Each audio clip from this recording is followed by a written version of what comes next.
반갑습니다, 여러분. 오늘 영상은 정말 각오하고 보셔야 할 것 같습니다. 바로 본론으로 들어가서 영국에서 날아온 뉴스부터 아주 상세하게 뜯어보도록 하겠습니다. 영국 로이즈 은행이 아크라는 기업과 손잡고 금융 역사를 새로 썼습니다. 바로 블록체인상에서 예금 토큰을 거래하는 데 성공한 건데요. 여러분, 이게 왜 그렇게 대단한 건지 감이 잘 안 오실 수도 있습니다. 제가 쉽게 설명해 드릴게요. 그동안 은행들은 블록체인 기술이 좋다는 건 알았지만 무서워서 자기들끼리만 쓰는 폐쇄적인 망에서 몰래 테스트만 했었습니다. 마치 사내 인트라넷처럼 자기들끼리만 쓴 거죠. 그런데 이번에는 다릅니다. 이번 거래는 우리가 쓰는 것과 같은 공용 블록체인에서 실행됐다는 게 핵심입니다. 이게 무슨 뜻일까요? 기존에 꽉 막힌 은행 시스템이라는 거대한 성벽이 무너지고 자유로운 디지털 자산 시장과 하나로 합쳐지기 시작했다는 겁니다. 이제 은행의 막대한 자금이 코인 시장으로 넘어오는 건 막을 수 없는 흐름이 되었습니다. 그렇다면 이 엄청난 거래가 도대체 어떻게 가능했을까요? 여기서 우리는 캔톤 네트워크라는 이름을 반드시 기억해야 합니다. 이름이 좀 낯설게 느껴지실 수 있습니다. 하지만 여기에 참여하고 있는 기업들의 명단을 보시면 아마 소름이 돋으실 겁니다. 골드만삭스, 마이크로소프트, 딜로이트 같은 전 세계 시가총액 최상위 기업들이 이미 다 들어와 있습니다. 이들이 바보라서 여기에 들어왔을까요? 절대 아닙니다. 캔톤 네트워크는 단순한 연결선이 아닙니다. 전 세계의 자산이 국경을 넘어 자유롭게 오고 갈 수 있는 거대한 디지털 고속도로를 깐 겁니다. 지금 이 고속도로 위로 엄청난 양의 돈이 쏟아져 들어올 준비를 마쳤다고 보시면 됩니다. 우리는 이 고속도로가 어디로 연결되는지만 알면 돈을 벌 수 있습니다. 자, 여기서부터가 오늘 영상의 하이라이트이자 진짜 핵심입니다. 이 캔톤 네트워크라는 고속도로가 과연 누구랑 연결되느냐가 중요하겠죠. 놀랍게도 리플 레저와 스텔라 루멘, 그리고 헤데라나 알고랜드 같은 주요 코인들과 직접 연결이 됩니다. 이게 정말 엄청난 의미를 가집니다. 기관들이 캔톤 네트워크를 통해 보낸 천문학적인 자금이 우리가 투자한 리플이나 스텔라 생태계로 바로 흘러 들어올 수 있는 파이프라인이 완성됐다는 뜻입니다. 그동안 많은 분이 리플은 기관을 위한 코인이다 라고 말만 들었지 실제로 어떻게 쓰이는지 답답하셨을 텐데요. 이게 바로 그 증거입니다. 이제 진짜 기관들의 놀이터가 만들어진 셈이고 그 수혜는 고스란히 이 코인들을 보유한 우리가 누리게 될 겁니다. 현지 업계 전문가들은 지금의 상황을 아주 냉정하게 평가하고 있습니다. 더 이상 간보는 탐색 단계가 아니다. 그들은 이미 짓고 있다라고 말이죠. 사실 은행들도 계산기가 아주 빠릅니다. 블록체인을 써보니까 정산도 빠르고 투명하고 무엇보다 비용이 확 줄어드는데 안 쓸 이유가 전혀 없는 겁니다.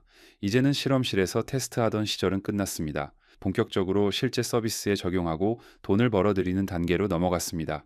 전통 금융기관들이 가상자산 시장으로 대거 진입하는 신호탄이 터졌는데 아직도 이게 긴가민가 하고 망설이실 건가요? 지금은 의심을 거두고 확신을 가져야 할 때입니다. 하지만 제가 항상 강조하지만 무조건 모든 코인이 다 오르는 건 절대 아닙니다. 이 시장은 생각보다 훨씬 냉혹해서 승자 독식 구조가 아주 뚜렷해질 겁니다. 돈은 돈이 모인 곳으로만 흐르기 마련이죠. 지금 시장에 수천 개의 코인이 있지만 결국 유동성을 꽉 잡고 있는 몇몇 메이저 스테이블 코인과 그 네트워크만 살아남을 겁니다. 인터넷 초창기에 수많은 검색 엔진이 있었지만 결국 구글 하나 남은 것과 똑같습니다. 지금 잡코인에 기웃거릴 때가 아닙니다. 거대한 자금이 흘러들어갈 길목을 딱 지키고 있는 대장주들에 집중하셔야 합니다. 그래야 이 거대한 파도에서 휩쓸려가지 않고 살아남아 큰 수익을 낼 수 있습니다. 상황이 이렇게 되니까 재미있는 일이 벌어지고 있습니다. 은행들의 방역이 시작된 거죠. 테더나 USDC 같은 기존 스테이블 코인들이 시장을 장악하니까 은행들이 위기감을 느끼고 자기들이 직접 발행한 예금 토큰을 들고 나왔습니다. 은행 입장에선 이렇게 말하는 거죠. 우리는 규제도 잘 지키고 감사도 통과했으니 우리 코인이 훨씬 안전하다라고요. 앞으로 기존 코인 기업들과 은행 간의 싸움이 정말 치열해질 텐데요. 중요한 건 누가 이기든 블록체인 시장의 파이 자체는 엄청나게 커질 거라는 사실입니다. 우리는 그 싸움의 승자가 누가 될지 지켜보면서 양쪽 모두에서 투자의 기회를 잡으면 됩니다. 이 거대한 생태계 전쟁에서 절대 빼놓을 수 없는 숨은 영웅이 하나 있습니다. 바로 체인링크입니다. 블록체인끼리 서로 말이 통하게 해주고 기존 은행 시스템과 블록체인을 연결해주는 다리 역할을 하는 게 바로 이 녀석입니다. 실제로 탈중앙화 금융시장의 70% 이상이 체인링크 없이는 돌아가지 않는다고 해도 과언이 아닙니다. 자산이 이동하려면 데이터가 정확하게 전달돼야 하는데 그걸 담당하는 필수 인프라인 거죠. 옛날 골드러시 때 금광을 캐러 간 사람보다 청바지를 판 사람이 돈을 벌었다는 이야기 다들 아시죠? 이 체인링크가 바로 그 청바지 같은 존재입니다. 이 인프라 코인에도 꼭 관심을 가지셔야 합니다. 물론 모든 게 순조롭지만은 않습니다. 장애물도 분명히 있습니다. 미국 정치권과 은행연합이 스테이블 코인을 아주 강력하게 견제하고 있습니다. 엘리자베스 워런 의원 같은 분들이 앞장서서 규제해야 한다고 목소리를 높이고 있죠. 왜 그럴까요? 표면적으로는 소비자 보호를 말하지만 속내는 간단합니다.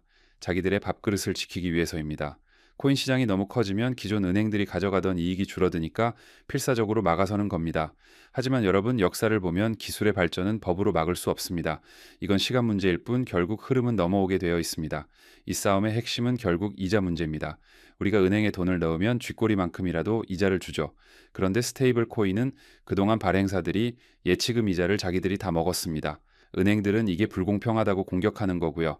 반대로 투자자 입장에선 내 돈 맡겨놨는데 이자 주는 곳으로 가는 게 당연합니다. 이건 금융소비자의 권리와 기득권의 이익이 충돌하는 아주 중요한 지점입니다. 이 논쟁이 해결되는 과정에서 투자자들에게 유리한 새로운 상품과 기회가 쏟아져 나올 겁니다.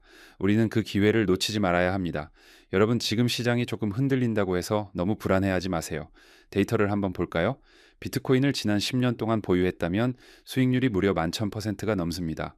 이게 무엇을 의미할까요? 단기적인 가격 등락에 일희일비할 필요가 없다는 겁니다. 좋은 자산은 결국 우상향하게 되어 있습니다. 오늘 5% 빠졌다고 우울해할 게 아니라 10년 뒤의 가치를 보고 묵직하게 들고 가시는 분이 결국 승리자가 됩니다.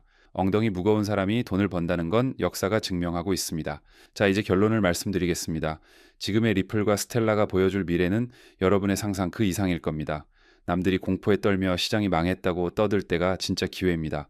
영국발 금융혁명은 이미 시작됐고 기관들의 거대한 자금은 이미 움직이고 있습니다. 의심을 확신으로 바꾸는 사람만이 부의 추월차선에 탈 수 있습니다.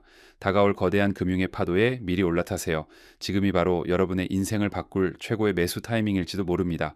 오늘 제가 전해드린 이 정보가 여러분의 투자 판단에 확신을 드렸다면 구독과 좋아요 그리고 알림 설정까지 꼭 부탁드립니다. 여러분의 클릭 한 번이 더 좋은 정보를 만드는데 정말 큰 힘이 됩니다. 저는 다음에도 가슴 뛰는 소식으로 찾아오겠습니다. 감사합니다.